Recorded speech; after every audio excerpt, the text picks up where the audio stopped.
this comic, I'm a free speech advocate. I try to speak out on free speech issues pretty frequently here on my YouTube channel as well as on my Twitter. And oftentimes, when I defend the free speech of reprehensible people, or people that are generally considered reprehensible, I am sent this comic called The Paradox of Tolerance by philosopher Karl Popper. Okay? And I've gotten it enough times where I feel like maybe I should say something about it. So here's what it says. Should a society tolerate intolerance? And here you see two people saying, yeah, we don't like Nazis, fuck Nazis, boo, boo Nazis. And then there's a Nazi who's like, you want more tolerance? Respect my ideas. And then it says, the answer is no. So the answer is no to the question, should a tolerant society tolerate intolerance? It's a paradox, but unlimited tolerance can lead to the extinction of tolerance. When we extend tolerance to those who are openly intolerant, like this guy wants to give Hitler a chance here, the tolerant ones end up being destroyed and tolerance with them. Any movement that preaches, and I have to kind of maybe raise this screen up a little bit here.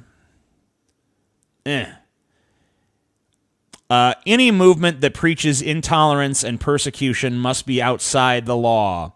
As paradoxical as it may seem, defending tolerance requires to not tolerate intolerance.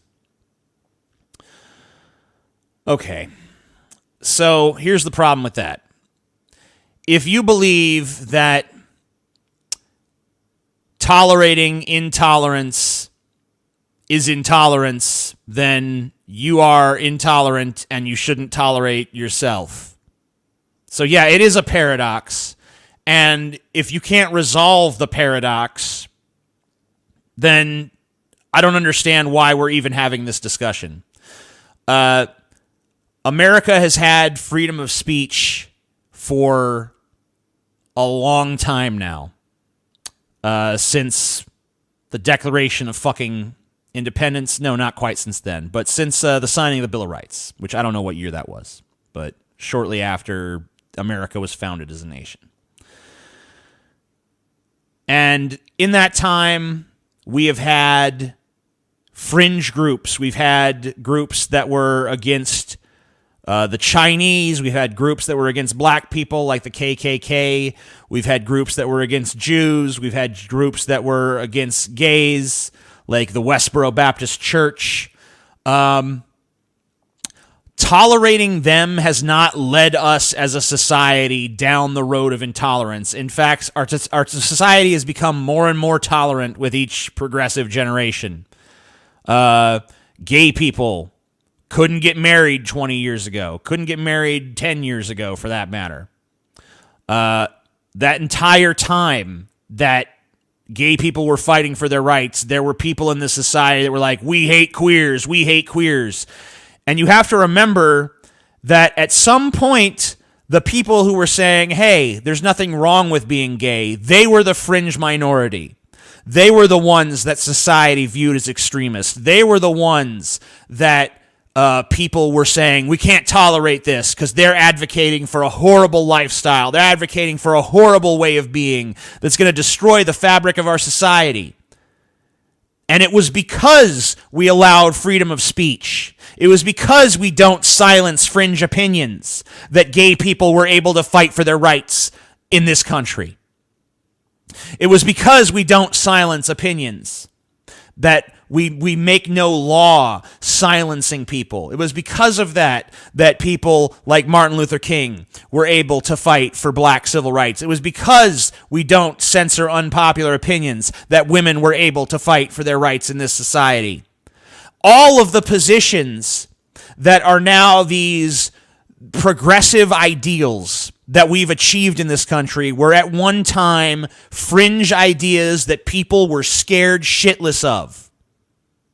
So society, by and large, does not listen to the fucking Nazis. It doesn't listen to the hate groups. Yeah, there was a point in our history where there were tons of members of the KKK because they did have the right to go out there and spread their hate and deliver their hateful message. Do you know how many members of the KKK there are now?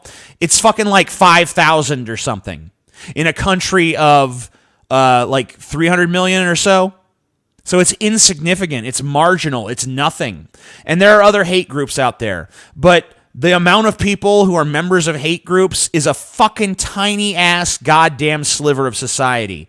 And could they one day find fertile ground where their hatred takes root? Yes, they could. But that's the risk you run living in a society that offers freedom of speech for all people.